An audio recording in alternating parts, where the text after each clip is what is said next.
कर्नाटक में बीजेपी का एक उम्मीदवार आसानी से जीत रहा है, लेकिन बीजेपी ने यहां पर एक के बदले 2 उम्मीदवार उतारे हैं। दूसरे उम्मीदवार की जीत के लिए 4 वोट कम।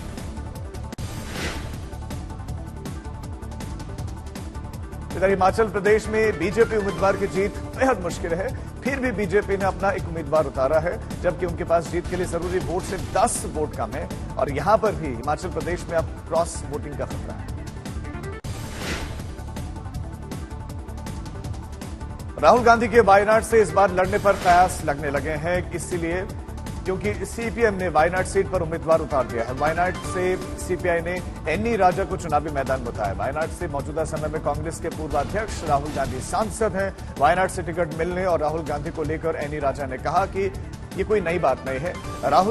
राहुल के सवाल पर एनी राजा ने कहा कि साल 2019 में भी हमने राहुल गांधी के खिलाफ उम्मीदवार उतारा था। वायनाड सीट से हम लंबे समय से चुनाव लड़ रहे हैं।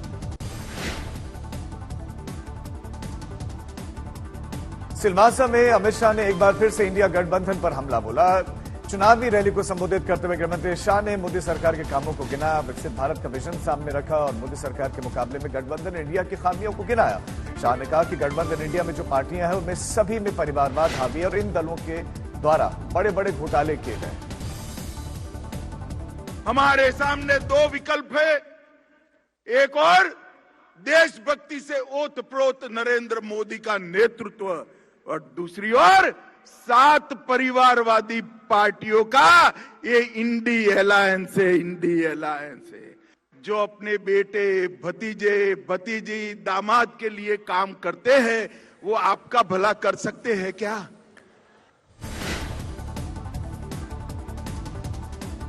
उधर गुजरात में बीजेपी ने अमित शाह के टिकट की दावेदारी पर सिर्फ 10 मिनट के भीतर मोहर लगा दी। गांधीनगर लोकसभा के लिए सेंस प्रक्रिया पूरी हो गई है और सेंस प्रक्रिया में संभावित उम्मीदवारों पर विचार होता है। सिर्फ 10 मिनट के भीतर कार्यकर्ताओं ने एक नाम का प्रस्ताव दिया और वो था गृहमंत्री अमित शाह का। तीनों ही निरीक्षकों ने प्रस्ताव को स्वीकारा और अब आज होने वाली प्रदेश चुनाव समिति की बैठक में इस पर मोहर लगेगी।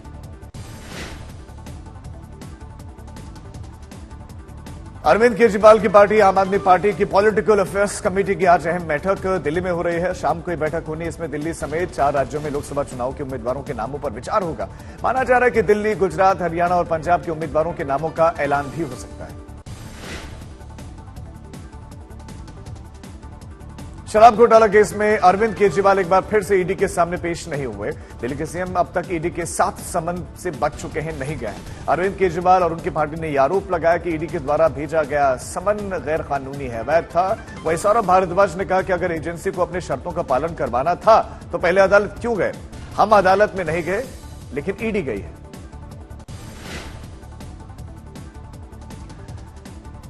पीएम मोदी एक बार फिर से मिशन साउथ पर निकल रहे हैं और बीते 2 महीनों में यह तीसरी बार है जब वो प्रधानमंत्री जो है केरल पहुंचना है। लोकसभा चुनाव से पहले प्रधानमंत्री मोदी का फोकस अब दक्षिणी राज्यों में है। केरल में आज प्रधानमंत्री तिरुवनंतपुरम में बीजेपी की प्रदेश इकाई द्वारा आयोजित पद यात्रा के समापन समारोह में भाग लेंगे। हरियाणा आईएनएलडी के अध्यक्ष नवप्रीत सिंह के कत्ल में हरियाणा पुलिस को शक है कि विदेश में बैठे मोस्ट वांटेड गैंगस्टर के शूटर्स और गुरगेस में शामिल थे। हरियाणा पुलिस इस मोस्ट वांटेड गैंगस्टर के करीबी से आज तिहाड़ जेल में पूछताछ करेगी।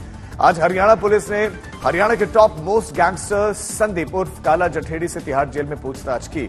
संदीप उर्फ काला जठेड़ी ने नवप्रीत सिंह की हत्या में अपना हाथ होने से साफ इनकार कर दिया है। नवप्रीत सिंह हत्याकांड में 3 और लोगों के नाम एफआईआर में जोड़े गए और 3 लोगों में से 2 राजनीतिक पार्टी से ताल्लुक रखते हैं। जिन 3 लोगों को एफआईआर में नामजद किया गया उनमें वीरेंद्र राठी, संदीप राठी, राजपाल शर्मा शामिल हैं। मामले की जांच अब सीबीआई करेगी। 5 टीम जो है हमने पहले ही बना दी थी और अभी 2 हमने और अपने इंस्पेक्टर्स इसमें लगाए हैं, तो सभी लोग इस पर जो है कार्रवाई कर रहे हैं। शूटर्स के आइडेंटिफाई हुए? नहीं, कुछ संदिग्धों का नाम आया है इसमें सामने और जैसे कंक्लूसिव एविडेंस और सारी चीजें कनेक्ट होती हैं तो फिर हम अरेस्ट करेंगे, फिर आपको इसमें हम क्लियर कर पाएंगे।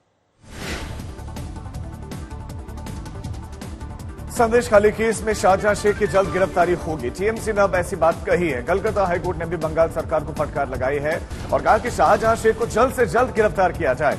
पहली बार टीएमसी की तरफ से कहा गया कि 7 दिन के भीतर शाहजहां को पकड़ा जाएगा। उधर लोगों में इस कदर आक्रोश है कि वो टीएमसी के स्थानीय नेताओं पर हमलावर हो गए। संदेशखाली के बेरमाजूद में टीएमसी नेता शंकर सरदार के घर पर प्रदर्शनकारियों ने तोड़फोड़ कर दी। साथ ही हल्दर अली के खिलाफ भी जमकर प्रदर्शन देखने को मिला।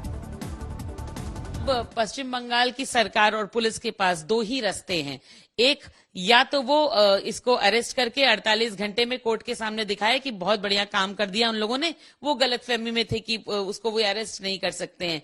या दूसरा, वो ये चीज समझ गए हैं कि अब ये मामला जो है यहां से सीबीआई के हाथों में चला जाएगा तो सारी हकीकत खुल करके बाहर आ जाएगी। इसलिए मैंने निकलते ही कहा था कि आप देख लीजिएगा, मेरी बात मिला लीजिएगा।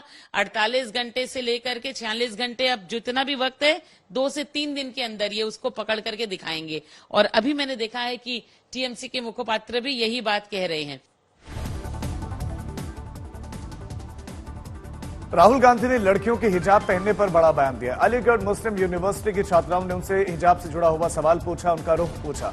इस पर राहुल ने कहा कि जो महिला पहनना चाहती है वो उसका काम है, वो उसका बिजनेस है, उसको इजाजत मिलनी चाहिए। मेरी ये राय है कि जो आप पहनते हैं वो आपकी जिम्मेदारी है। आप पहनना क्या चाहते हैं वो आपका फैसला है। मुझे नहीं लगता कि किसी और को यह तय करना चाहिए कि आप क्या पहने। मेरी व्यू है कि जो महिला पहनना चाहती है वो उसके ऊपर है। अगर वो अबाया पहनना चाहती है, कुछ और पहनना चाहती है, वो उसका बिजनेस है, उसका काम है, उसको अलाउ करना चाहिए। मेरी तो ये राय है।